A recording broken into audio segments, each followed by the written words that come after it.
काम करने लग गया यार, उसकी अलग से फीस लगेगी। ठीक है, चलो हम राजस्थान की मर्दाएं जो है वो शनिवार को पढ़ेंगे, कल भी नहीं। अब हम एक नया टॉपिक शुरू करते हैं जिसका नाम है समस्याग्रस्त मर्दाएं। कौन सी मर्दाएं? समस्याग्रस्त मर्दाएं।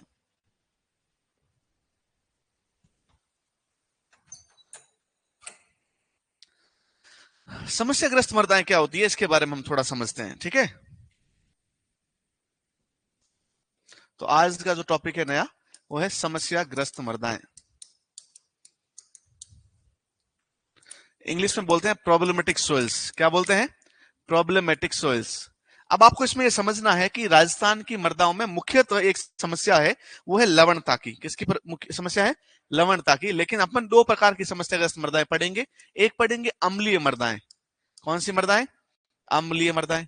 और दूसरी पढ़ेंगे लवण प्रभावित मर्दाएं। कौन सी मर्दाएं? लवण प्रभावित मर्दाएं। लवण प्रभावित मर्दाएं। आपको कुछ बातों में पता होना चाहिए। जैसे मैं बात करूं अम्लीय मर्दाओं की, तो अम्लीय मर्दाओं का नाम से आपको पता चल रहा होगा कि ऐसी मर्दाएं जो अम्लीय प्रकृति की हो गई है। और जो मर्दाएं अम्लीय प्रकृति की होती है उनका पीएच 7 से क्या हो जाता है? कम हो जाता है। तो इन मर्दाओं का पीएच क्या होता है? 7 से कम होता है। लवण प्रभावित मर्दाओं का पीएच 7 से अधिक ही होगा, कम कभी नहीं होगा। लवण प्रभावित मर्दाओं का पीएच 7 से अधिक होता है। अम्लीय मर्दाओं में हाइड्रोजन की अधिकता होती है। किसकी अधिकता होती है? हाइड्रोजन की अधिकता होती है। और इसमें याद रखना लवणों की अधिकता होती है। किसकी अधिकता होती है? लवणों की अधिकता होती है। तो लवण प्रभावित मर्दाओं में किसकी अधिकता है? लवणों की अधिकता है। अब जो अम्लीय मर्दाएं हैं, ये अम्लीय मर्दाएं कहां बनेगी? तो अम्लीय मृदाएं वहां बनती है जहां अम्ल अधिक हो और क्षार कम हो, लवण कम हो। तो लवण कहां कम होंगे? तो लवण जल में घुलनशील होते हैं, तो जल में घुल के कहां चले जाते हैं? नीचे। तो पानी जहां ज्यादा बरसेगा वहां लवण ऊपर रहेंगे नहीं, और ऊपर नहीं रहेंगे तो कहां चले जाएंगे? पानी के साथ बह जाएंगे। तो अब मुझे बताओ, लवण बह जाएंगे तब लवणीय मृदाएं बनेगी, या लवण रहेंगे तब लवणीय मृदाएं बनेगी? रहेंगे। और रहेंगे कौन सी मिट्टी में? जहां पानी। तो याद रखना, लवण प्रभावित मृदाएं जो होती है वो शुष्क स्थानों में पाई जाती है। कहां स्थानों में पाई जाती है? शुष्क व अर्ध शुष्क स्थानों में कौन सी मृदाएं पाई जाती है? लवणीय मृदाएं। लेकिन जहां पे आर्द्र इलाके हैं, पानी बहुत ज्यादा है, वहां लवण सारा नीचे चला गया, तो वहां पे कौन सी मृदाएं पाई जाएगी? अम्लीय। तो याद रखना, आर्द्र इलाकों में। कौन से स्थानों में? आर्द्र स्थानों में। आर्द्र स्थान का मतलब क्या हुआ? जहां वर्षा क्या है? अधिक होती हो। तो वर्षा अधिक होने से क्या होगा? लवण सारे निक्षालित हो जाएंगे और पीछे कैसी मिट्टियां रह जाएगी? अम्लीय मृदाएं रह जाएगी। अच्छा, अब हम थोड़ा सा अम्लीय मृदाओं के बारे में अलग से पढ़ते हैं। अम्लीय मृदाएं। अच्छा, अम्लीय मृदाएं बनने के लिए पैतृक पदार्थ भी कैसे लगेंगे? अम्लीय पैतृक पदार्थ। अम्लीय पैतृक पदार्थ का एक दो उदाहरण याद है? अम्लीय चट्टान का उदाहरण ग्रेनाइट। क्या नाम है? ग्रेनाइट। तो याद रखना, अम्लीय मृदाएं अम्लीय पैतृक पदार्थों से बनती है। कौन से पैतृक पदार्थों से? अम्लीय पैतृक पदार्थों से बनने वाली मृदाएं कौन सी होती है? अम्लीय पैतृक पदार्थों से निर्मित मृदाएं कौन सी मृदाएं हैं? अम्लीय मृदाएं। और अम्लीय पैतृक पदार्थ कौन सा है? तो याद रखना, अम्लीय पैतृक पदार्थ का उदाहरण है ग्रेनाइट। क्या उदाहरण है? ग्रेनाइट। तो ग्रेनाइट एक पैतृक पदार्थ, एक चट्टान है, इससे बनने वाली मृदाएं भी कैसी मृदाएं होगी? अम्लीय मृदाएं। और अब मुझे अंकित बताएगा दो ऐसी प्रक्रियाएं मृदा निर्माण की जिससे मिट्टियां अम्लीय बनती हैं। और आप बताओ।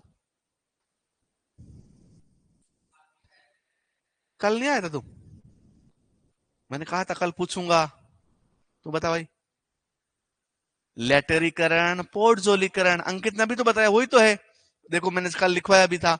दो ऐसी प्रक्रियाएं हैं जो अम्लीय मृदाओं के निर्माण के लिए आवश्यक है। तो कौन कौन सी प्रक्रियाओं से अम्लीय मृदा बनती है?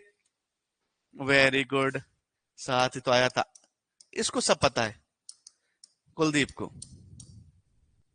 पोर्टजोलीकरण व लेटरीकरण, इन दोनों प्रक्रियाओं से भी मृदा कैसी बनती है? अम्लीय बनती है। कैसी बनती है? अम्लीय बनती है। अच्छा, और कैसे बनती है अम्लीय? निक्षालन, लवणों का निक्षालन। किससे बनेगी? लवणों के निक्षालन से मिट्टी कैसी बनेगी? अच्छा, निक्षालन क्या होता है? लवणों का जल के साथ घुलकर कहां चले जाना, नीचे चले जाना। ओके, ये तो सेम हो गया। और एक मोस्ट इंपोर्टेंट कारण है अम्लीय उर्वरकों का प्रयोग। यदि हम उर्वरक, उर्वरक पढ़ा दिया आपको सर ने? हाँ, उर्वरक बताओ कौन कौन से उदाहरण, नाइट्रोजन के कुछ उर्वरक बताओ। यूरिया, एक यूरिया, और बताओ एनहाइड्रस अमोनिया, और बताओ एनहाइड्रस अमोनिया, और बताओ अमोनियम सल्फेट, और बताओ अमोनियम नाइट्रेट, और बताओ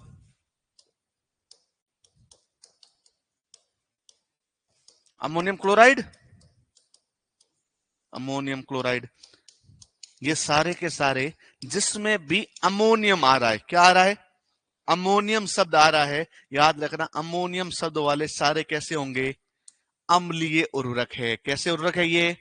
अब ये मिट्टी में अम्लीय उर्वरक डालेंगे तो मिट्टी भी कैसी हो जाएगी, अम्लीय हो जाएगी। तो इन सभी का प्रयोग करने से मिट्टी कैसी हो जाती है, अम्लीय। आपको वहां पे तुल्यांक की अम्लता लिखाई थी सर ने, याद है? तुल्यांक की अम्लता उर्वरक पढ़ाए थे तब, लिखाई कि नहीं लिखाई? तो याद है कि नहीं है? नहीं याद है, बताओ याद है तो। यूरिया की कितनी होती है? अरे सुपरवाइजर 2018 में क्वेश्चन पूछा हुआ है ये, 2018 में सुपरवाइजर में क्वेश्चन आया था, अमोनियम सल्फेट की तुल्यांक की अम्लता कितनी होती है? 110 होती है। ये पूछा क्या क्वेश्चन है, तो मतलब वापस पूछा जाएगा। तो अब आपको याद रखना है कि तुल्यांक की अम्लता कितनी सबसे ज्यादा होती है, एनहाइड्रस अमोनिया की। किसकी होती है? Anhydrous ammonia. कितनी होती है? 148। कितनी होती है? फिर होती है अमोनियम क्लोराइड की, कितनी होती है? 128। फिर होती है अमोनियम सल्फेट की, कितनी होती है? 110। फिर फिर होती है ammonium sulphate nitrate, ammonium sulphate nitrate, इसकी कितनी होती है? 93। फिर यूरिया, कितनी होती है? 80। फिर अमोनियम नाइट्रेट, कितनी होती है? 60। अच्छा, दो आप याद रखना, एक एमएपी, एक डीएपी। डीएपी की कितनी होती है और एमएपी की? 55। ये सब एज इट इज याद, लिखो, लिखा हुआ होगा, एक दो नहीं होगा लिखा हुआ। अमोनियम सल्फेट नाइट्रेट लिखा हुआ है 93 वाला, लिखो।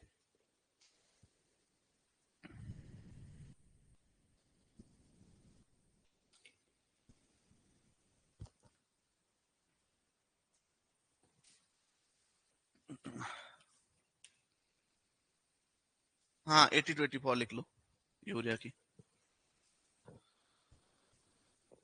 क्योंकि दो किताब में अलग अलग लिखा हुआ, एक में 80 लिखा हुआ, एक में 84 लिखा हुआ। लेकिन फिर भी आपको याद कौन सा करना है? 80 वाला।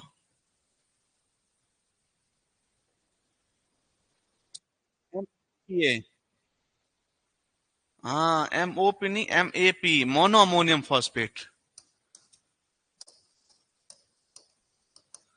एमओपी नहीं, एमएपी।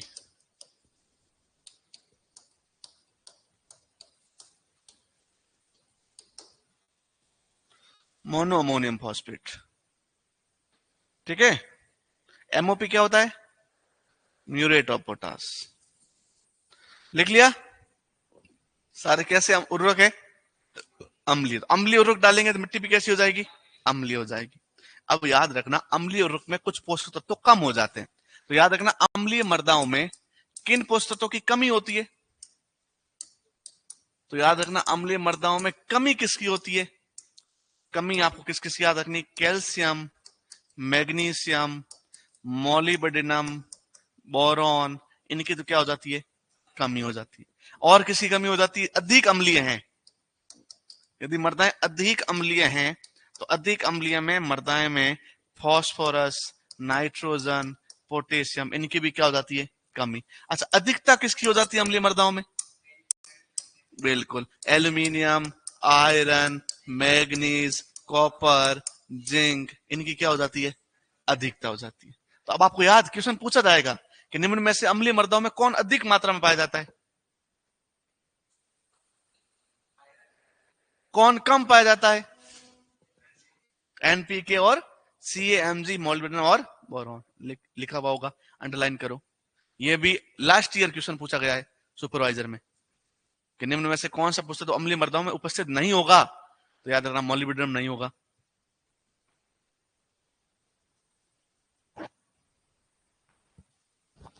आगे बात समझ में? अच्छा, अब देखो मुझे बताओ, अम्लीय मृदाएं अच्छी मृदाएं हैं कि बुरी मृदाएं? के अकॉर्डिंग अम्लीय मृदाएं होनी चाहिए कि नहीं होनी चाहिए? अरे नहीं होनी चाहिए। अम्लीय मृदाओं में कुछ पोषक तत्वों की कमी हो रही है, कुछ की अधिकता हो रही है, तो पौधे तो वहां मर जाएंगे ना, जिंदा थोड़ी रहेंगे। तो अम्लीय मृदाएं ज्यादा अच्छी नहीं है, मृदा अम्लता ज्यादा अच्छी नहीं है, मृदा अम्लीय नहीं होनी चाहिए, मृदाएं सामान्य होनी चाहिए। तो सामान्य मृदाओं का पीएच कितना होना चाहिए? 6 से लगाकर 7 या 6.5 से लगाकर 7.5 होना चाहिए। ये वाले पीएच वाली मिट्टियां जो होती है वो एकदम उपयुक्त होती है, एकदम बेस्ट होती है। अच्छा, अम्लीय मृदाओं का पीएच कितना है? 7 से कम है, तो लगभग 6 है, 5 है, 4 है, तो ये वाली मिट्टियां अच्छी नहीं मानी जाती, इसलिए अम्लीय मृदाएं फसल उत्पादन के लिए अच्छी नहीं है। अच्छा, अम्लीय मृदाएं भारत के कितने क्षेत्रफल पर पाई जाती है? 90 मिलियन हेक्टेयर पे पाई जाती है। कितने मिलियन हेक्टेयर पे? उनमें से 49 मिलियन हेक्टेयर जो जमीन है वो खेती वाली जमीन है। तो अब आपसे पूछा जाए कि कुल भारत का कितना क्षेत्रफल? कुल भारत का कितना क्षेत्रफल? 90। खेती योग्य कितना क्षेत्रफल? भाई जहां खेती होती है वो अम्लीय कितनी है? 49। लिखा हुआ है क्या? तो लिखो, अब मैं जो 2 लाइन बोल रहा हूं लिखो। भारत में कुल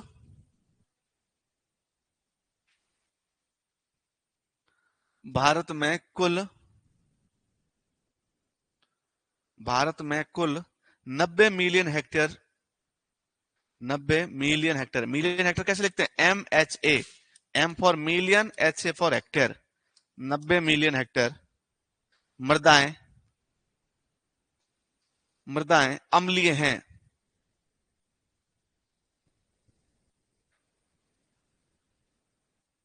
अम्लीय हैं जिसमें से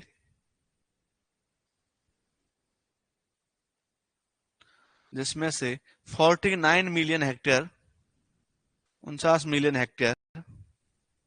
मिलियन हेक्टेयर खेती योग्य मृदाएं हैं। कैसी है?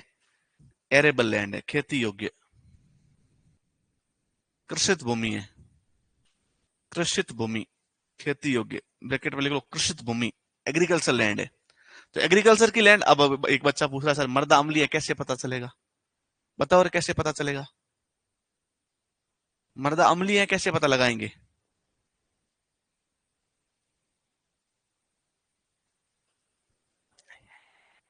बहुत से तो बाहर आके थोड़ी बोलेंगे मैं कम हूं। अरे कितना सिंपल है और तुम कितना टेढ़ा घूम के आ रहे हो। कैसे पता चलेगा? अंकित,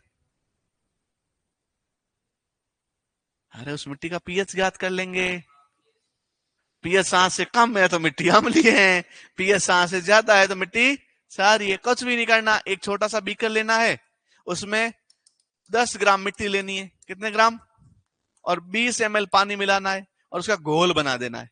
पीएच मीटर के अंदर जाके इसके अंदर नॉब डालनी है, तो पीएच मीटर में पीएच बता देगा 7.4 है कि 2.3 है कि 6.9 है, सब बता देगा। और उसके अकॉर्डिंग 7 से कम है अम्लीय, 7 से ज्यादा है क्षारीय। तो याद रखना, मृदा अम्लता का पता कौन से मीटर से चलता है? पीएच मीटर से। तो लिख लीजिए, मृदा अम्लता का पता पीएच मीटर से चलता है।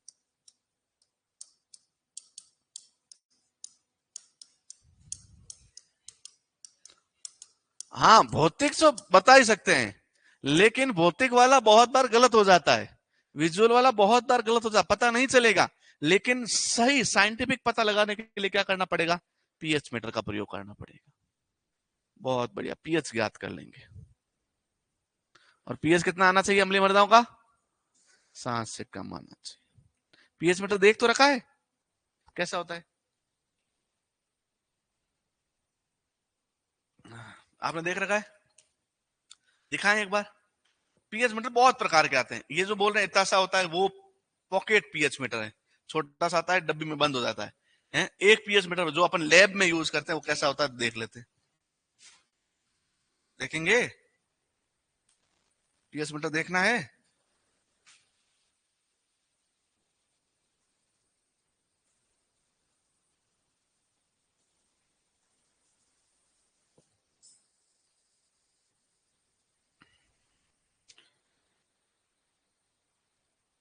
ये वाला दिख रहा है?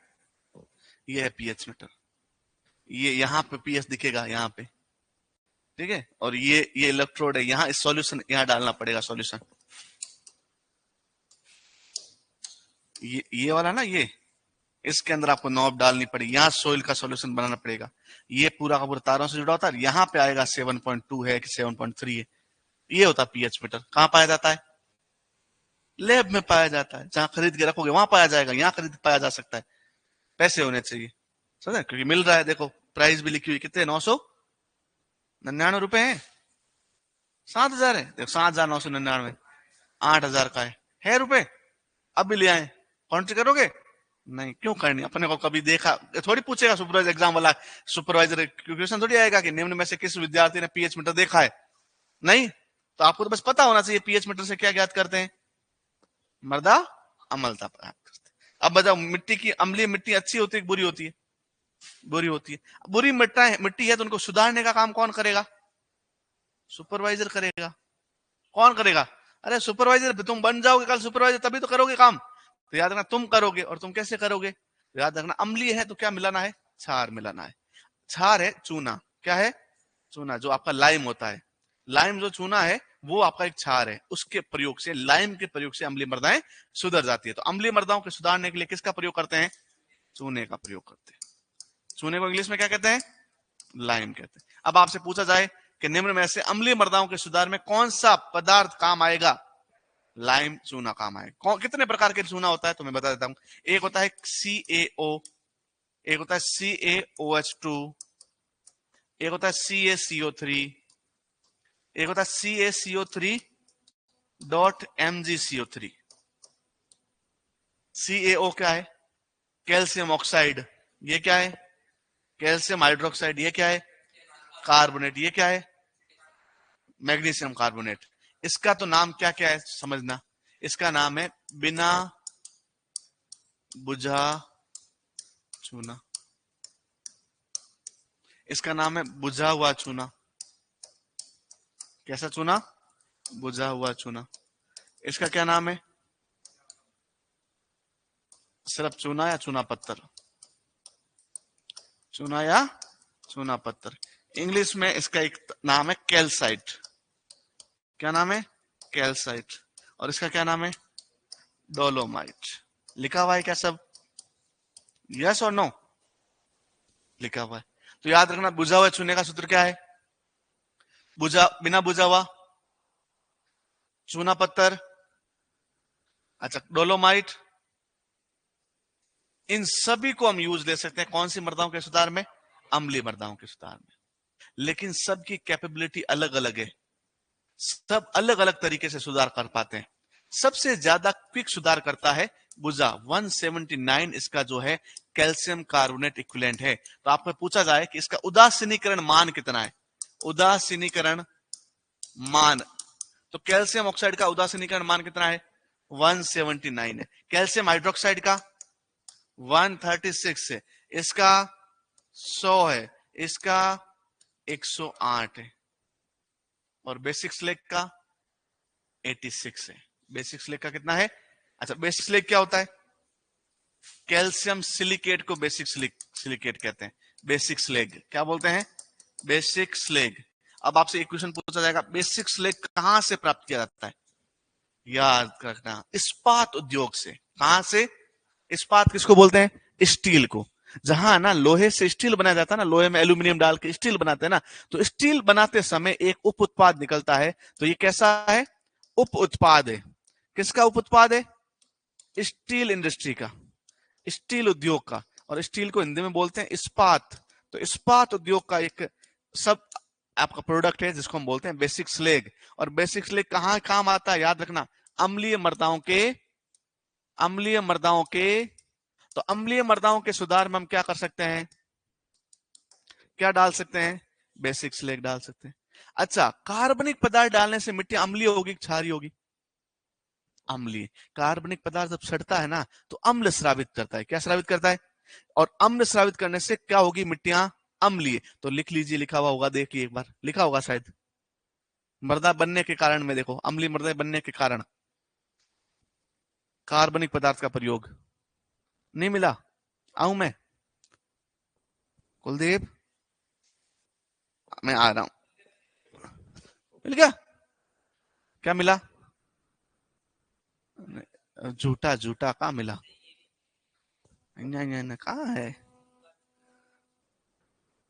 ये रहा ना, देखो क्या लिखा हुआ है, कार्बनिक पदार्थों के प्रयोग से मृदा में कार्बनिक अम्ल उत्पन्न होता है, जिससे मृदा क्या हो जाती है, अम्लीय। मृदा निर्माण की प्रक्रिया कौन कौन सी है, कौन सी मृदाएं बनती है, अम्लीय। पैतृक पदार्थ कैसे होने चाहिए, अम्लीय। अम्लीय उर्वरक का प्रयोग, ये उर्वरक लिखे हुए हैं सारे के सारे, लिखे हुए ना, ये अमोनियम सल्फेट नाइट्रेट लिखा हुआ है 93, लिखा हुआ है ना, स्टार का इसको, एमओपी को जो एमएपी करो, बहुत बढ़िया। ये मैंने अभी बताया, वो बेसिक्स लेगा कितना है, 86 है। अब मुझे बताओ, रॉक फॉस्फेट दे सकते हैं, रॉक फॉस्फेट अम्लीय मृदाओं का सुधार नहीं करेगा, फॉस्फोरस की उपलब्धता बढ़ाएगा।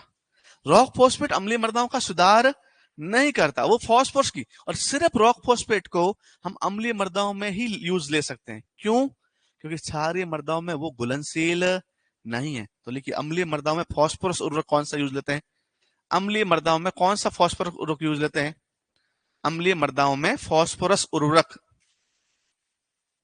अम्लीय मृदाओं में फॉस्फोरस उर्वरक कौन सा यूज लेते हैं, रॉक फॉस्फेट। कौन सा फॉस्फेट, रॉक फॉस्फेट। अम्लीय मृदाओं में रॉक फॉस्फेट यूज लेते हैं। अब मुझे बताओ, अम्लीय मृदाएं चूना डालने से कैसे सुधर जाएगी, कैल्शियम की वजह से। एक बार हम रिएक्शन करके देखते हैं, अम्लीय मृदाओं में कौन ज्यादा है, हाइड्रोजन ज्यादा है। तो अब देखो, ये मिट्टी है और मिट्टी की सतह पे कौन बैठा है, मृदा के ऊपर कौन बैठा है भैया, हाइड्रोजन है, हाइड्रोजन है, हाइड्रोजन है, हाइड्रोजन है। और अपन ने क्या डाला, कैल्शियम कार्बोनेट, चूना डाला। मिट्टी में जाते ही कैल्शियम कार्बोनेट किस में टूटेगा, कैल्शियम में और कार्बोनेट में टूटेगा। अब एक कैल्शियम के ऊपर भी क्या है और हाइड्रोजन के ऊपर भी क्या है, दोनों के बीच में क्या होगा, आदान प्रदान होगा, क्या होगा, और मिट्टी की सतह पे कौन आ जाएगा, कैल्शियम आ जाएगा। कौन आ जाएगा, और हाइड्रोजन कहां आ जाएगा, बाहर। और हाइड्रोजन किसके साथ जुड़ जाएगा, कार्बोनेट के साथ। ये वापस किस में टूट जाएगा, H2O और CO2 में टूट जाएगा। अगली बात समझ में। अब देखो, पहले हाइड्रोजन था मिट्टी के ऊपर, अब क्या आ गया, कैल्शियम, और मिट्टियां क्या हो गई, उदासीन हो गई। तो हमेशा याद रखना, आपने को क्या डालना है, चूना डालना है। क्या डालना है, कैल्शियम का हर सोर्स नहीं डालना है। अच्छा, कैल्शियम सल्फेट डालेंगे तो भी मिट्टियां सुधर जाएगी क्या, कैल्शियम सल्फेट, जिप्सम, जिप्सम डालने से भी सुधर जाएगी क्या, डाल के देख लेते हैं। वापस देखो, मिट्टी कैसी है, कैसी है मिट्टी, अम्लीय। सतह पे कौन बैठा है, हाइड्रोजन। कौन बैठा है, और अपन ने क्या डाला, जिप्सम, यही तो था, जिप्सम डाल दिया। क्या किस में टूटेगा ये, कैल्शियम में और सल्फेट में। अच्छा, मिट्टी की सतह पे कौन चला गया, कैल्शियम। कौन चला गया, कैल्शियम। और बाहर कौन आया, हाइड्रोजन। और क्या बन गया, H2SO4, सल्फ्यूरिक अम्ल, प्रबल अम्ल। मिट्टी अम्लीय से ज्यादा अम्लीय हो जाएगी। तो जिप्सम, अम्लीय मृदाओं के सुधार में जिप्सम का प्रयोग लिखो। कैल्शियम के चक्कर में धोखा मत खा जाना, समझ रहे, कैल्शियम सर इसमें भी डाल दो, नहीं, लिखो, अम्लीय मृदाओं के सुधार में जिप्सम का प्रयोग कभी नहीं करते।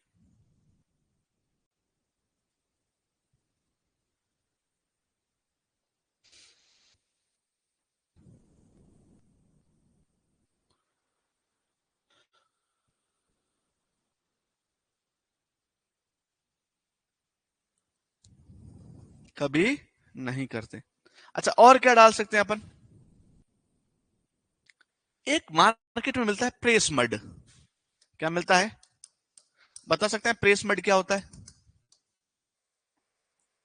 प्रेस मड क्या होता है? नहीं, गुड़ की फैक्ट्रियों से, गुड़ की फैक्ट्री में होता है। गन्ने का उप उत्पाद, गन्ने का नहीं, शर्करा उद्योग का, शुगर इंडस्ट्री का, शक्कर बनाने वाली जो फैक्ट्री है, गुड़ बनाने वाली फैक्ट्री है ना, उनका एक उप उत्पाद क्या है? Press mud. स्टार पॉइंट करके देखो, वहीं लिखा होगा शुगर उद्योग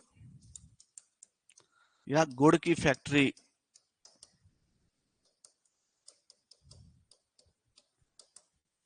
का क्या है? उप उत्पाद है। और इसका प्रयोग किसमें किया जाता है? अम्लीय मृदाओं के सुधार में और क्षारीय मृदाओं के सुधार में। ये दोनों जगह यूज हो सकता है, अम्लीय मृदाओं में भी हो सकता है और क्षारीय मृदाओं में भी हो सकता है। ओके, क्या नाम है इसका? प्रेस मड है। कौन सी इंडस्ट्री का है? शुगर इंडस्ट्री का है। अब आपने बहुत बार देखा होगा, घर में कभी शादी विवाह का प्रोग्राम होता है, मिठाई उठाई बनाते हो, तो मिठाई बनाने में आपने छाछ नहीं बनाई है कभी? शुगर सॉल्यूशन बनाते झाग आता है ऊपर। ये झाग किसकी वजह से आ रहा है? नहीं, झाग उसमें कचरा इसलिए आ रहा है। इस झाग को हटाएंगे ना, हटा के इकट्ठा करेंगे तो काला काला पदार्थ इकट्ठा होगा ना। आपने कभी दुकान, मिठाई की दुकान वाले देखा जहां मिठाई बनाते हैं, बहुत सारे काले काले ड्रम के ड्रम भर जाते हैं उनके, गंदी गंदी चीजें। वो गंदा गंदा क्या है? वो शुगर सॉल्यूशन के ऊपर से कचरा है। उसी कचरे को क्या बोलते हैं? Press mud. अब मिठाई वाले तो थोड़ी बहुत मिठाई बनाते हैं, गुड़ वाले तो दिन भर गुड़ को ही गर्म करते रहते हैं। तो गुड़ के ऊपर जो, गन्ने के रस के ऊपर जो कचरा आता है ना, उस कचरे को क्या बोलते हैं? प्रेस मड बोलते हैं।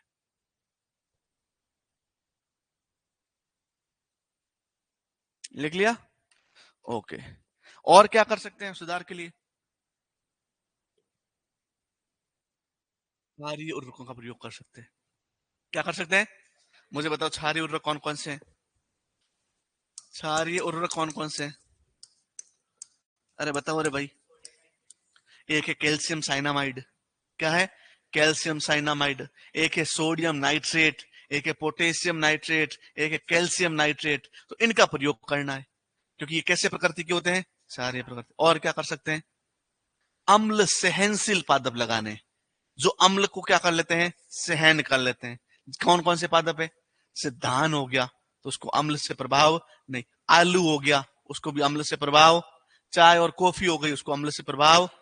नारियल हो गया, रबर हो गया, इनसे अम्ल को प्रभाव नहीं। तो ऐसी फसल लगानी है जो अम्ल सहनशील हो। कैसी हो? तो अम्ल सहनशील फसल लिखी हुई है, देखो है, तो अंडरलाइन कर, अम्ल सहनशील फसलें लगाकर। कौन कौन सी, वापस बोलो नाम। चाय, कॉफी, धान, रबर, कोकोनट, आलू, कोकोआ। ये सारी फसलें कैसी है? अम्ल सहनशील फसलें हैं। इनको लगाकर भी हम अम्लीय मृदा को क्या कर सकते हैं? सुधार कर सकते हैं। नेक्स्ट क्या टॉपिक है? लवण प्रभावित मृदा। अब वापस एक बार रिपीट करो, अम्लीय मृदाओं का पीएच, ऐसे ही बोलना, अम्लीय मृदाओं का पीएच। पैतृक पदार्थ कैसे होंगे? एक उदाहरण बताओ। ग्रेनाइट। क्या है? ग्रेनाइट। अम्लीय मृदा भारत में कितनी पाई जाती है? 90। खेती वाली कितनी है? 49 मिलियन हेक्टर। अम्लीय मृदाएं बनने में कौन से प्रकार के पैतृक पदार्थ? जलवायु कैसी? आर्द्र जलवायु। आर्द्र जलवायु में क्या होगा? लवणों का निक्षालन। अम्लीय मृदाएं बनने के लिए कौन से प्रकार के उर्वरक कौन कौन से हैं? Anhydrous ammonia. एनहाइड्रस अमोनिया का कितना होता है? 148। अच्छा, दूसरे नंबर पर अमोनियम क्लोराइड। अमोनियम क्लोराइड का तुल्यांक अम्लता कितनी? अच्छा, यूरिया की तुल्यांक अम्लता कितनी? 80 से 84। अच्छा, अमोनियम सल्फेट नाइट्रेट की, ammonium sulphate nitrate 93। Ammonium sulphate 110। Ammonium nitrate 60। MAP और डीएपी 77। अच्छा, अम्लीय मृदाएं बन गई, तो अम्लीय मृदाओं में कौन से पोषक तत्वों की कमी होगी? Calcium, magnesium, nitrogen, phosphorus, potassium, molybdenum और बोरॉन। कौन सो की अधिकता होगी? एल्यूमिनियम, जिंक, आयरन, मैग्नीज और कॉपर। अच्छा, अम्लीय मृदाएं जो है उनके सुधार के लिए क्या यूज करते हैं? चूने का प्रयोग करते हैं। किसका प्रयोग करते हैं? बुझे हुए चूने का सूत्र क्या है? Calcium hydroxide. बिना बुझे चूने का कैल्शियम ऑक्साइड। अच्छा, चूना पत्थर का कैल्शियम कार्बोनेट। कैल्साइट का कैल्शियम कार्बोनेट। डोलोमाइट का कैल्शियम कार्बोनेट और मैग्नीशियम कार्बोनेट। अच्छा, कैल्शियम कार्बोनेट का उदासीनीकरण मान कितना होता है? 100। बिना बुझे चूने का 136, बुझे हुए चूने का, बिना बुझे का 179, बिना बुझे का 179, बुझे हुए का 136, डोलोमाइट का 108, बेसिक स्लेग का कौन सी उद्योग का उप उत्पाद है? स्टील। और प्रेस मड, बहुत बढ़िया। अब है लवण, वो लवण प्रभावित मृदाएं। क्या होती है लवण प्रभावित मृदाएं? जिनमें लवणों की क्या होती है? अधिकता होती है। पीएच हमेशा 7 से क्या होगा? अधिक होगा। पीएच इन मृदाओं का क्या होगा? 7 से अधिक। कौन सी मृदाएं हैं? लवण प्रभावित मृदाएं। इंग्लिश में क्या बोलते बेटा? सॉइल नहीं, salt affected soil. Salt affected, क्योंकि नमक को क्या बोलते हैं? टाटा सॉल्ट। तो टाटा सॉल्ट क्या है? टाटा नमक। और नमक को ही लवण बोला जाता है। अरे भाई आजकल इंग्लिश में बोला टेबल सॉल्ट, सॉल्ट पास करना, अपन तो बोलते लूण पास करना, लेकिन लूण को इंग्लिश में, हिंदी में क्या बोलते हैं? नमक। और इंग्लिश में क्या बोलते हैं? साल्ट बोलते हैं। तो ये साल्ट जो है ये अपने आप में बड़ा इंपॉर्टेंट है। तो साल्ट जो है इसको बोलते हैं लवण। तो साल्ट अफेक्टेड, लवण प्रभावित मृदा, पीएच हमेशा कितना होगा? 7 से अधिक होगा। अच्छा, ये मृदाएं जो होगी इनमें लवणों की अधिकता होती है। किसकी अधिकता होगी? लवणों की अधिकता होगी। अच्छा, ये मृदाएं कहां पाई जाएगी? शुष्क स्थानों में। कहां स्थानों में? शुष्क। शुष्क स्थान मतलब बारिश जहां क्या हो रही है? कम। तो जहां वर्षा कम होती है वहां पे कौन सी मिट्टियां पाई जाती है भैया? लवण प्रभावित। कौन सी मिट्टियां पाई जाती है? लवण प्रभावित। आगे आपको एक बात और याद रखनी है। क्या याद रखोगे? कि ये जो लवण प्रभावित मृदा है वो समुद्र के किनारे भी पाई जा सकती है। किसके किनारे? क्यों पाई जा सकती है? कोई बताएगा क्या? कोई बताएगा क्या समुद्र के किनारे लवण प्रभावित मृदा क्यों पाई जाती है? समुद्र का पानी कैसा होता है? किसकी वजह से? लवणों की वजह से। तो लवणों की वजह से खारा पानी, तो इसलिए समुद्र के किनारे भी कैसी मिट्टी? लवण प्रभावित मिट्टी। अच्छा, किसी मिट्टी के अंदर हार्ड परत पाई जाती है। कोई मिट्टी है उसमें हार्ड परत है, कठोर परत है, तो कठोर परत वाली में भी कभी कभी लवणीय मृदाएं बन जाती है। बताओ क्यों? पानी का निस्खलन नहीं होगा तो लवण नीचे जाएंगे नहीं, तो कैसी मिट्टी बन जाएगी? लवणीय। बहुत बार नहर के इलाके की मिट्टी भी लवणीय बन जाती है, नहरी क्षेत्रों की मिट्टी। क्यों भाई? कोई बताएगा क्या? क्योंकि वेरी गुड, ये बहुत सही बोले, सीपेज, सैम की समस्या हो जाएगी। किसकी समस्या हो जाएगी? सैम की समस्या। और सीपेज की वजह से, क्योंकि पानी रिस रिस के नहरों से कहां जाएगा? मिट्टी में आ जाएगा, और मिट्टी के लवणों का स्तर क्या हो जाएगा? बढ़ जाएगा। और कैसी मिट्टी बन जाएगी? लवणीय मिट्टी। बहुत बार आंधियों की वजह से भी मिट्टी लवणीय हो जाती है। आंधी लवण को उड़ा के एक जगह से दूसरी जगह पे ले जाती है और मिट्टी कैसी हो जाती है? लवणीय हो जाती है। और लवणीय मिट्टी बन सकती है बहुत सारे लवणीय या क्षारीय उर्वरक डालने से। क्षारीय उर्वरक कौन कौन से? Calcium cyanamide, potassium nitrate, calcium carbonate, calcium nitrate और पोटेशियम नाइट्रेट, ये चारों आपको याद रखने। तो इन सब से मिट्टी कैसी बनेगी?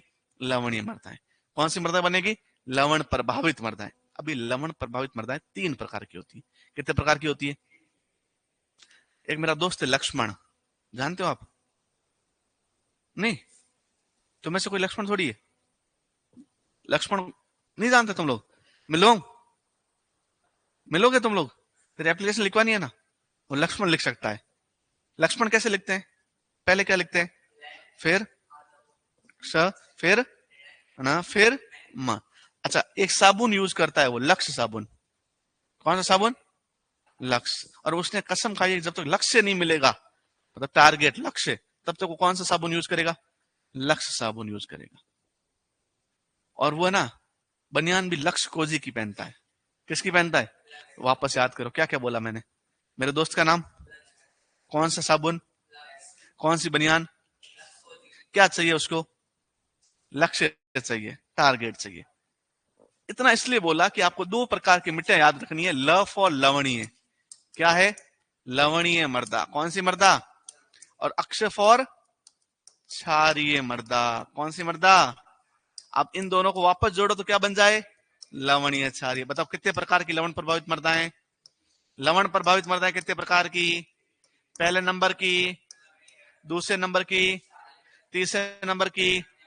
तो अब लक्ष्य क्यों याद रखना है बोलो? क्योंकि कभी भी पहले क्ष नहीं आएगा, पहले क्या आएगा? ल। ल फॉर लवणीय, क्ष फॉर और फिर वापस कितने प्रकार की मिट्टी, वापस बोलो, पहले नंबर की, दूसरे नंबर की, तीसरे नंबर की, तीसरे नंबर की, दूसरे नंबर की, पहले नंबर की। याद हो गया? अब 3 गुण याद करने। कितने गुण याद करने? कितने गुण याद करने? पहला गुण है पीएच। क्या है पीएच? क्या बताता है बताओ? अम्लता वो क्षारीय बताता है। ईसी दूसरे नंबर पे क्या याद रखना है? ईसी को हिंदी में क्या बोलते हैं? विद्युत चालकता क्या बताती है? लवणों की मात्रा। किसकी मात्रा? लवणों की। और तीसरे नंबर पे याद रखना ईएसपी। क्या याद रखना है? ईएसपी क्या बताता है बताओ? Exchangeable sodium percent. एक्सचेंजेबल विनिमयशील सोडियम प्रतिशत। तो ये तो सोडियम की मात्रा बताता है, ये लवणों की मात्रा बताता है, और वो अम्लता वो क्षारीयता बताता है। पीएस ईसी की मात्रक क्या होता है ईसी का? अरे डेसी साइमन प्रति मीटर। डेसी साइमन प्रति मीटर। इन तीनों की वैल्यू याद रखनी है। रख लोगे क्या? इसका याद रखना 8.5 कितना होता है? इसका भी याद रखना 8.5, और इसका भी याद रखना, इसका याद रखना 4, इसका भी 4, और इसका याद रखना 15, इसका याद रखना 15, और इसका भी याद रखना है 15। तो सर क्या डिफरेंस है? कोई डिफरेंस नहीं है, कोई डिफरेंस नहीं। डिफरेंस है किसका है? कम और ज्यादा का है। मुझे बताओ मिठाई वाले को मिठाई वाला क्यों कहते हैं अपन? अरे वेरी गुड, मिठाई बेचता। दूध वाले को दूध वाला क्यों कहते हैं? दारू वाले को दारू वाला। दवाई वाले को दारू पीता नहीं है, वो बेचता है। दवाई वाले को दवाई वाला क्यों कहते हैं? तो दवाई बेचता है। समझ रहे हैं? तो हर आदमी का नाम उसके काम के आधार पर है। तो लवणीय मिट्टियों को लवणीय मिट्टी क्यों कहा गया होगा? लवण ज्यादा है। और लवण कौन बताता है? पीएच नहीं बताता, ईसी बताती है। अरे भैया ईसी लिख पढ़ाया मैंने आपको, और इसी में मैंने कहा था कि अरे केमिकल प्रॉपर्टीज पढ़ी थी ना, रासायनिक गुण, तो वहां विद्युत चालकता पढ़ी थी, और मैंने कहा था विद्युत चालकता किससे किसका पता करती है? लवणों का। अब मुझे बताओ लवणीय मिट्टी में क्या ज्यादा? और लवण ज्यादा होता है तो ईसी भी क्या होती है? ज्यादा होती है। तो ईसी 4 से क्या है? ज्यादा है। तो लवणीय मृदाओं की विद्युत चालकता 4 डेसीमन पर मीटर से अधिक होती है। अब जब पड़ोसी बहुत अधिक प्रगति करता है ना, तो पास वाले पड़ोसी जलते हैं, और जल भुन के राख हो जाते हैं, उनकी प्रगति नहीं होती। अब ये कल आरएस बन गया ना, तुम दोनों चलोगे आरएस कैसे बन गया, आरएस कैसे चलते हैं? ये 4 से ज्यादा है, तो आस पड़ोस वाले क्या हो जाएंगे दोनों? ये भी कम और ये भी। अब मुझे बताओ लवणीय मृदाएं कौन सी मृदाएं होती है? ऐसी मृदाएं जिनका पीएच 8.5 से, ईसी 4 से, और ईएसपी 15 से क्या कहलाती है? लवणीय मृदाएं। इनके पड़ोसी कौन? नीचे वाले। तो अब पड़ोसी ऊपर वाले जल रहे तो नीचे वाले भी जलेंगे। ये बोले 15 से कम, बोले मैं 15 से ज्यादा हूंगा। ये बोले ज्यादा, मैं बोले कम होऊंगा। ये बोले कम, मैं हूं ज्यादा। तो क्षारीय मृदाएं कौन सी होती है? ऐसी मृदाएं जिनका पीएच 8.5 से ज्यादा, ईसी 4 से कम, और ईएसपी 15 से ज्यादा होता है। इनमें आपको याद रखना ही नहीं है कि तीनों ही क्या है? ज्यादा ही ज्यादा। एक बार देख के लिखिए, 2 बार बिना देखे लिख के बताइए। पहले तो देख के लिखो।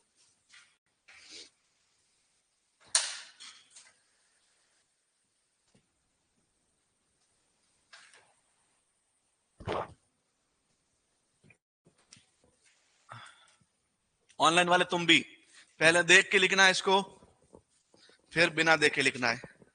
दोनों बार भी चेक करवाना है मुझसे, और मुझे दे दो तुम नोट्स, ताकि मैं लेके बैठ जाऊं इसको, और मैं भी मेरे सुपरवाइजर की तैयारी कर लूं।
शनिवार को अपना सिलेबस क्या हो जाएगा, कंप्लीट। बनाया, लिखा, लिख पाए कि नहीं लिख पाए? किस किसने लिख लिया बिना देखे, बिना देखे लिख दिया?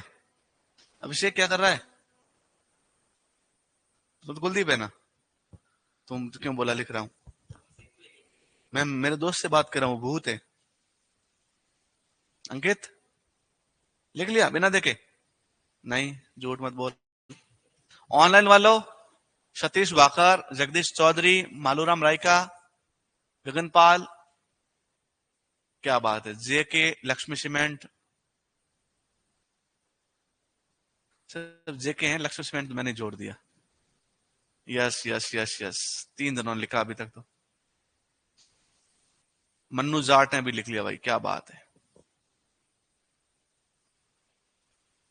कशिश पाटीदार ने भी लिख लिया। जगदीश चौधरी, बलाउ जाटी वाले भैया ने भी लिख लिया। पुष्पेंद्र कुमार मीणा ने लिख लिया। हेतराम विनोद कुमार जी ने लिख लिया। अब मुझे बता, लवणीय मर्दाओं की परिभाषा बता, लवणीय मर्दाओं की परिभाषा बता।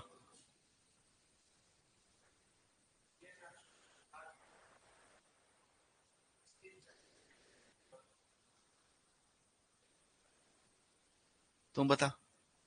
ऐसी मर्दाएं, बोलो, ऐसी मर्दाएं जिनका पीएच से कम हो, ईसी 4 से और ईएसपी 15 से, क्या कहलाती है? लवण प्रभावित मर्दाएं कहलाती है, लवणीय मर्दाएं कहलाती है। कैसी कहलाती है? सारी मर्दाओं की परिभाषा बोलो। ऐसी मर्दाएं जिनका पीएच 8.5 से अधिक, ईसी 4 से और ईएसपी 15 से अधिक हो। अच्छा, और लवणीय सारी मर्दाओं की, ऐसी मर्दा जिनका पीएच 8.5 से अधिक, ईसी 4 से अधिक और ईएसपी 15 से अधिक को क्या कहलाती है? लवणीय सारी मर्दाएं। पहले नंबर पे है लवणीय मर्दाएं। कौन सी मर्दाएं? लवणीय मर्दाएं। परिभाषा मैंने बता दी, एक बार वापस बोल दो।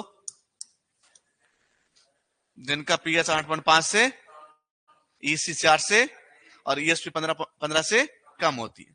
इन मर्दाओं को सफेद ऊसर मर्दाएं कहते हैं। क्या कहते हैं? सफेद ऊसर मर्दाएं। इलगार्ड नाम का एक साइंटिस्ट था, इलगार्ड, उसने कहा कि इन मर्दाओं को मैं क्या कहूंगा? सफेद ऊसर मर्दा। किसने कहा? इलगार्ड ने। क्यों कहा बताओ? क्योंकि इनका रंग सफेद, इश्क का रंग सफेद पिया। सफेद का कैसा होता है इश्क का रंग? लवणीय मर्दाओं का रंग कैसा होता है? सफेद। क्यों? क्योंकि लवणों का रंग कैसा होता है? अब सफेद रंग के लवण यदि किसी मिट्टी के ऊपर बिछ जाएंगे तो कैसी दिखेगी मिट्टी? यहां से सांबर जाते हो तुम जयपुर, तो सांबर झील आती है, सांबर झील में देखोगे तो आसपास में आपको कैसा दिखेगा? सफेद रंग दिखेगा। क्यों दिखेगा? क्योंकि उसमें लवण है। तो इसीलिए इसका नाम रख दिया सफेद ऊसर।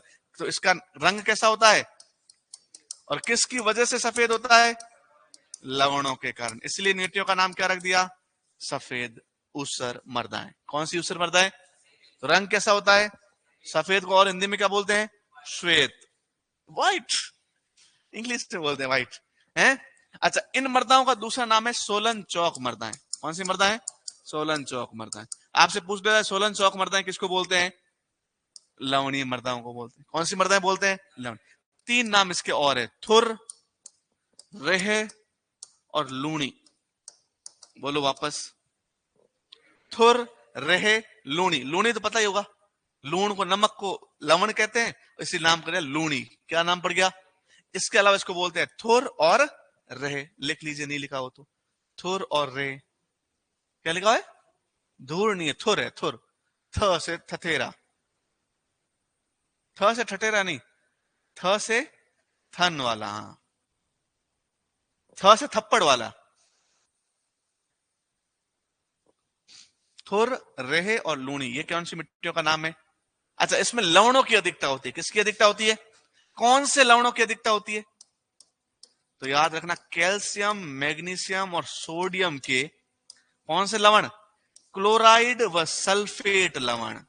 क्लोराइड व सल्फेट मतलब सोडियम क्लोराइड ज्यादा होगा, सोडियम सल्फेट ज्यादा होगा, पोटेशियम क्लोराइड ज्यादा होगा, पोटेशियम सल्फेट ज्यादा होगा, कैल्शियम क्लोराइड ज्यादा होगा। लेकिन कार्बोनेट व बाइकार्बोनेट नहीं होता। एक लाइन लिखिए, लवणीय मर्दाओं में,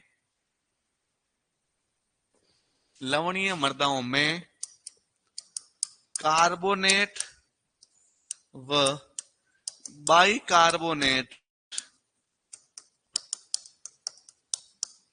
लवण नहीं पाए जाते, नहीं पाए जाते हैं। लवणीय मृदाओं में कार्बोनेट व बाइकार्बोनेट लवण नहीं पाए जाते। आगे बात समझ में आई कि नहीं आई भैया? आ गई। बाकी पढ़ेंगे कल। क्लास है क्या? अभी जाओगे रूम पे? दौड़ो भागो यहां से।